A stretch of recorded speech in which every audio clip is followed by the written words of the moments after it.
Antasari Azhar, mantan Ketua Komisi Pemberantasan Korupsi, KPK, dikabarkan meninggal, Sabtu, 8 November 2025. KPK merupakan lembaga independen di Indonesia yang dibentuk untuk memberantas tindak pidana korupsi.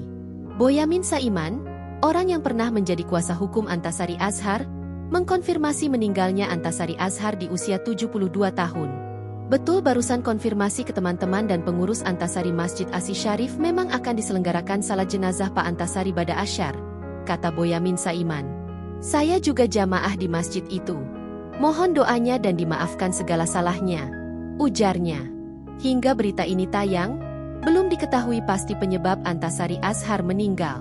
Antasari lahir di Pangkal Pinang, Bangka Belitung pada 18 Maret 1953.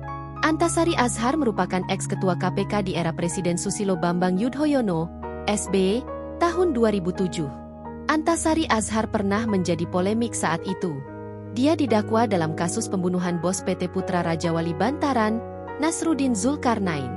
Ia lolos dari hukuman pidana mati tapi divonis 18 tahun penjara. Di pengadilan, Ketua KPK periode 2007 hingga 2009 tersebut terbukti bersalah terlibat kasus pembunuhan berencana terhadap Nasruddin. Mulai dari pengadilan negeri, pengadilan tinggi, Mahkamah Agung, hingga peninjauan kembali, Antasari dinyatakan bersalah.